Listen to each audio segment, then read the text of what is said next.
last session of the day. We're in the Business of Translation room, and I'd like to welcome Chris Call for our... I'll let you tell us ourselves what this is going to be about. Thank you. Thank you. According to the program, I'm going to show you how to set hourly rates today. This is in two parts, a practical part and a philosophical part. To do the practical side, you need to know how to use Excel. To do the philosophical part, you need to know how to use existentialism. Existentialism means that you rely on yourself to be the final arbiter of what is reasonable in your life. Here's my life. When I was 16, my mum said, once you go to Japan and be an exchange student. So I went to high school for 1 year, went back 4 years later, worked as a carpenter, came back to Australia in 1983. I worked for myself as a builder for about 10 years, did some Japanese building. I taught myself Japanese, never studied it. I taught myself translation and interpreting, which started to be a little bit of a side gig, and became my full-time occupation in 1994.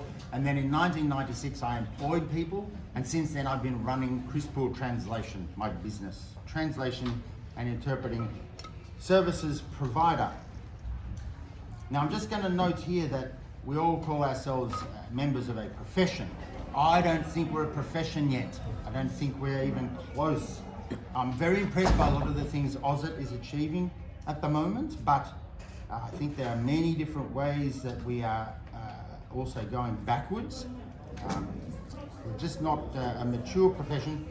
But I'm mentioning this because my view of us being very immature informs the choices I make when I fulfill my duty of professional development, which you can also split into my duty to develop as an individual and my duty to contribute to the development of the profession as a whole. And the choices I make are that I place disproportionate emphasis on these two things: data collection and definition of terms. So here's my glossary. No, I've gone too far. There's my glossary, where I defined all the terms that I needed to use as a translator. That used to be on the AUSIT website.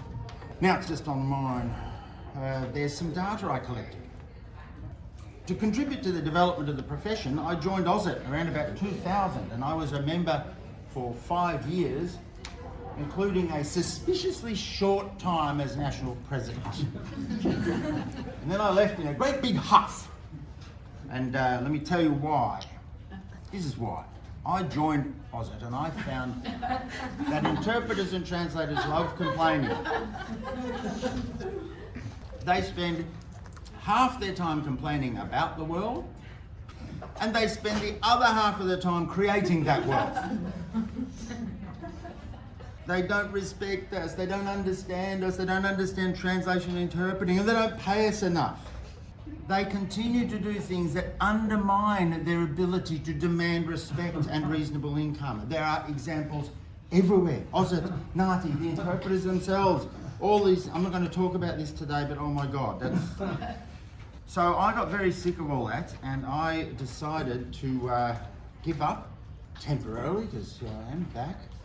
And I narrowed down my life to things that I could control, or at least I had some hope of controlling: the people who paid me and the people I paid.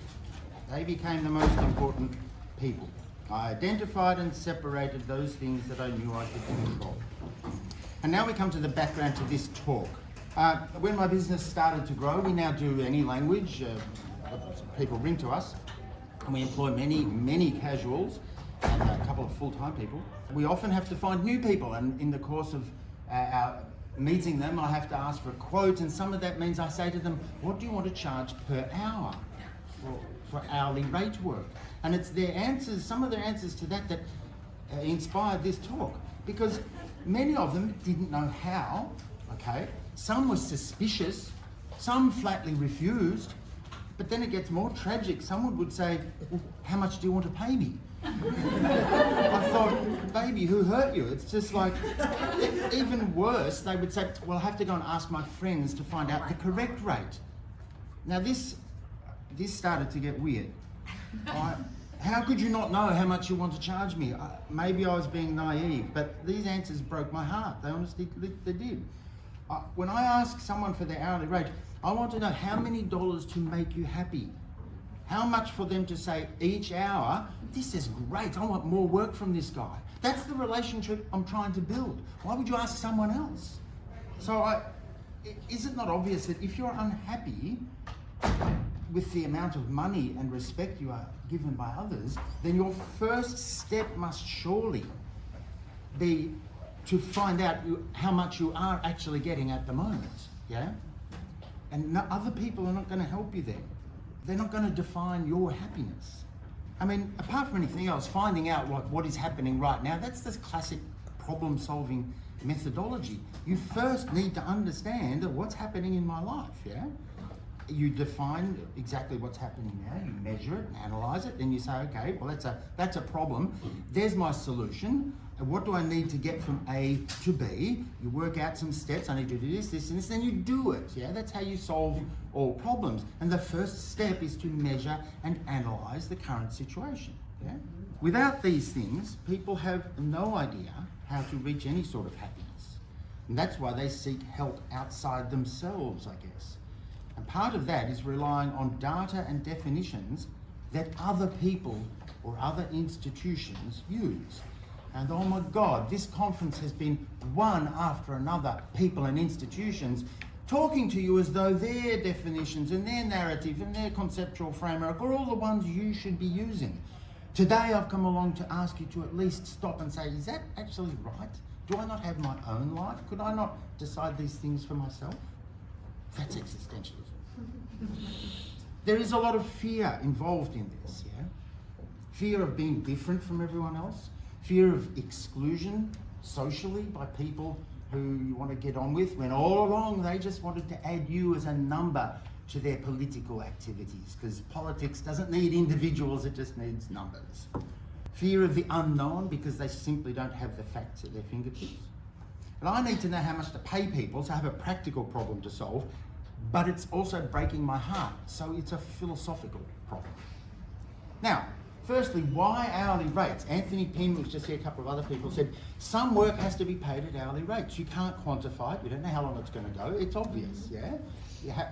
But clearly there's lots of other ways people are used to working. They do full days or half days, they would fixed price and rates per word. I get all that, and I do the same thing. So we're only talking about hourly rate work, of which there is a lot.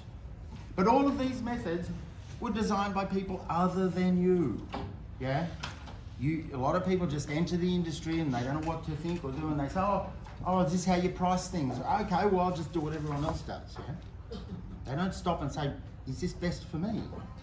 Your whole business may be founded on a system developed by others for their business purposes. If you are struggling to obtain business results that you're happy with, well, maybe that's why. There's a big clue right there. Now, you know very well that those methods of pricing, they're not really a reflection of what you're making. All of these different prices can be boiled down so that you know how much you're actually making per hour, yeah? And that's what I want to talk here about, is effective hourly income. First, every translation job that we do, you know that you might plug this into a spreadsheet. It's the theme of today. Okay, this many characters, I'm going to add 10%, just to, on the safe side, I'm going to convert that to English. I know that figure, it's a secret figure. I know it because I collected data, yeah? That's going to be about 560 English words. I'm going to charge $40, that's my price. But then I ended up doing a 10-minute pre-read, 120 minutes actually drafting it, and then I put down to here, discussion with client because they couldn't work out. What if that took 2 hours? Oh, suddenly I'm only making $47, yeah? Let's do jobs where I hardly need to talk to the client at all, yeah? Now I'm making $80 an hour. You could do a spreadsheet like this and analyze every translation job you do so that you know what you actually make. Same with interpreting. How many hours did I have to study for this one-day interpreting job? I charged them $900. Woo! I made $47 an hour. But if that same client rings up 2 months later and say, hey, it's the same job and you don't have to do any preparation, well, now we're up to $81. Now you could do this for everything you do, every job you do. You could collect all that data, translation, interpreting, all the admin and marketing. You could record all your time and build it up over a week, a month, 3 months, a quarter, and look at your whole income and divide that by the number of hours you worked on your business, yeah? And you would have your effective hourly income. Income divided by total hours working, yeah? This is a piece of information. It's unbelievably valuable. And it was hidden from you for so long, even though you were the only person with the motive and ability to reveal this number, your effective hourly income.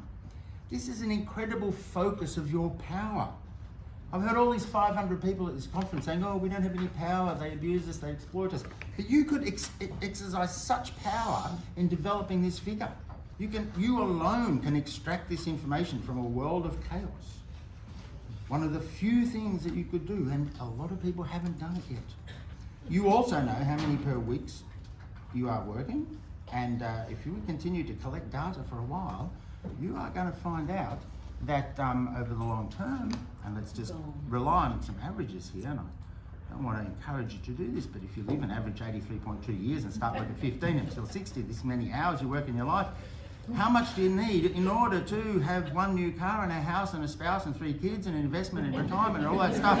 It's like, you're going to need about $82, because if you work out your income at the moment, it's only $50, well, you're in big trouble. You're $3 million short by the time you get to retirement. Okay? That's a complicated spreadsheet. I'm just illustrating the principle there. But still, if you actually end up collecting all that much information and start to understand how much money am I actually making, you can start to extrapolate and predict and come up with an annual income that you can predict. And that's the sort of information that a bank manager starts to care about. He doesn't care about, oh, I once did a job and I got $50 an hour, $700 an hour. They want to know, are you going to be able to pay this back over the next 20 years, yeah? That's a life-enabling piece of information. And you've all been neglecting it, I suspect. This, apart from anything else, will enable you to say to me, this is my hourly rate. So we could solve that practical problem right there.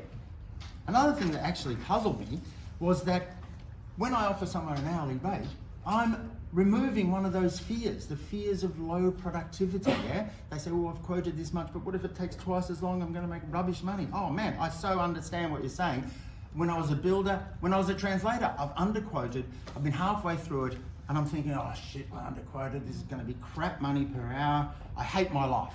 Yeah, you don't get good quality from someone in that state of mind, right? You really, they're starting to cut corners and rush through it, just want to get to the next fixed price job that I got from some agency. That's the normal pattern for this industry. It's miserable. When I say to someone, listen, I need you to do this checking or this editing or this research or whatever, I'll pay you by the hour, that pressure is lifted from their shoulders, and that's what I want to do. I want to create a safe space for them to fall in love with translation again. I want them to be able to say, you know what, I can take my time, I can look up every word, I can do the research, I'm going to make this really good. They're the people I want to work with, yeah? Now, how do we set rates? We have now discovered this amazing, I should go to presentation mode, this amazing piece of information. We created a zone here. Your rate's going to be somewhere in between here and here. The lower limit is what you're making now. Why would you charge per hour less than that? That'd be mad, right? Life is improvement. So it's going to, you're going to know this secret figure. How low can I go? Oh, that is such valuable intelligence in marketing, yeah? And up here is where you cease to be competitive, yeah? You're going to make yourself so expensive that other people are getting the work if they can do the same job. That's just basic, you'll understand that. However, every one of you, if you do this research, if you do the calculation I just said, and then you start to quote jobs and bump up against your upper limit and start to lose to other people, you have defined that space, and it's going to be different for everyone. It is a totally unique story. Some of you might be here. There's only this much space. That either means you've done well so far and you didn't need to come to my talk today, or it might mean you should do something else for a living, yeah?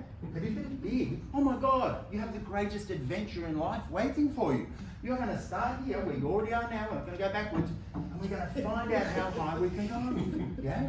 And you might end up getting burnt and saying having to dial it back a bit, but that is life in business. And what I want to emphasize here is every one of those experiences is knowledge unique to you that you have gone and got from the real world, not the world that $400 million funds. That's a fictional world. Sorry, I don't want to get off the track there. Anyway, that's called competition. Competition's good for everyone. You love it. When you go to the supermarket, you want to own the right to prioritise expensive meat over cheap pasta or cheap tomatoes over expensive pasta yourself, right? That's competition. It's a very good thing. And it's good in all possible cases. So, we've mapped out that zone. You can define you and your business, get to know it intimately. This is the space where you can define yourself. All of those victories and setbacks, different for each person. It is the greatest adventure. Yeah? They are yours and yours alone. You no longer need to fear the unknown, just the reverse. You know things that no one else can possibly know. You've got knowledge no one else even bothered looking for. No longer looking for validation outside your life from people who only care about you for your own reason, for their own reasons, yeah?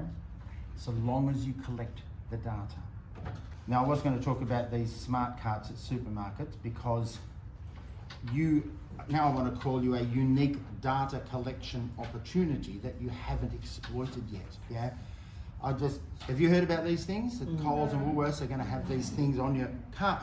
Do you comprehend the amount of data they're going to start collecting from us? They're going to know every minute and second we spend in this aisle, in front of that shelf. They're probably going to start recording the expressions on our faces. And that is going to help them when you think of all of the supermarkets they own and all of the massive AI programs they're going to plug it into to tailor their purchasing and their display and the design and everything. Like every product and service that you take for granted in this safe, convenient, modern life is produced by companies that collect this much data. As translators and interpreters, some of you must have at least experienced that on your job to see how these companies collect data. We've translated satisfaction surveys and all sorts of things that you just walk away with your head spinning. I didn't realise they were collecting that much data. McDonald's, we'll talk about it later. Oh my God. Anyway, data collection, it is one of the most powerful things you can do is to start collecting data. At the talk this morning from the woman doing the plain English presentation, she wrote half my talk here saying collection of data is fundamental to any argument. Yeah? Any argument they want to put to change policy or to obtain funding, it is a critical element of that. So let me show you about my data collection. Sorry, I'm going to go back to the spreadsheets because that's what this is about. Here's my data. This is my timesheet. Yeah, it's kind of detailed.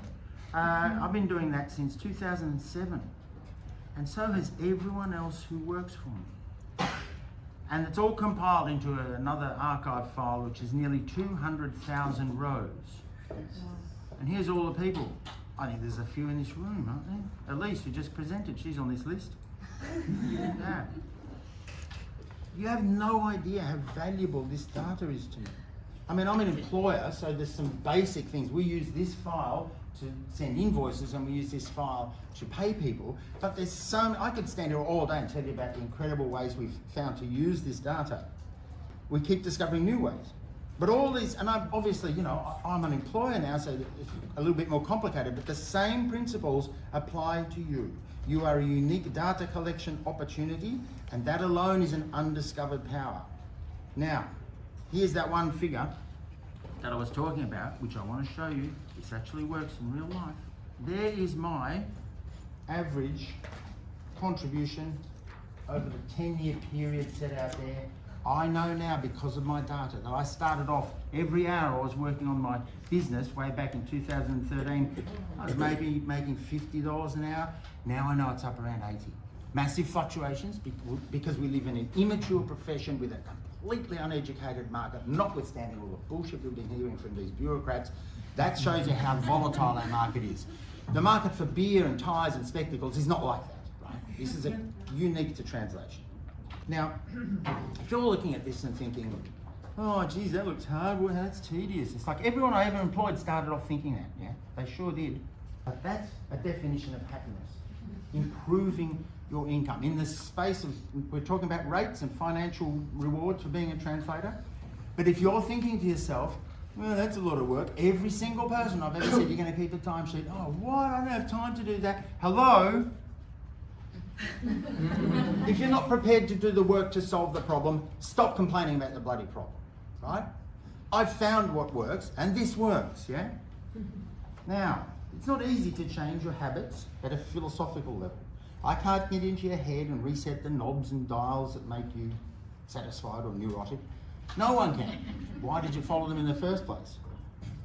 It's a challenge to stop relying on others for guidance in matters of the heart. It requires a leap of faith, faith in yourself. Now, this is the person who coined the word existentialism, Jean-Paul Sartre. After the war in Paris, he realised that everything humans think about and judge and measure and are happy or unhappy with, they're comparing to some external ideal, some set of rules, the Bible, whatever. He asked, what if none of those things existed? What if we just were what we were? Yeah? That's existentialism. And that's what I'm trying to encourage you to think about now. All we could ever say about a man or a woman is that, well, that's what they are. Everything we could know about a person is reliably the product of that person's work, inspiration and innovation. Would that not be what we call nowadays their identity? Many other philosophers have post facto been awarded membership in the School of Existentialism, Epictetus, Marcus Aurelius. Just because some statue said something doesn't mean you can do it, I get that. But at least there are ideas that you know about now that you didn't know before. You're now a different person. You can watch those ideas play in your head and see how you could be more than you previously thought. And you can start small, just set little goals, something realistic. Learn about yourself, set out to achieve something. And if you want to use these spreadsheets, I will help you. This is a serious offer. Come and get my card. You can come to my office. We'll do it on Zoom. I'll make tutorial videos. I'll show you everything you need to do all of this. Yeah? But the goals of which you are the sole author, independent of the world, a world full of people who may have their own goals but who cannot understand yours. Yeah? This will bring you happiness. The failures will bring you sorrow. But don't shy away from it. Don't go away and say, oh no, I tried it and it didn't work, so I'm just going to hang out with you guys now. No. Learn from your failures. Take that learning, apply it to your next challenge. To do this without reference to any external set of rules is what the existentialists call to be authentic, to be a hero. And you will also find that if you do these things, people will start coming up to you and asking what they should do. And if they do, don't forget to tell them what I just told you. Thank you, Chris.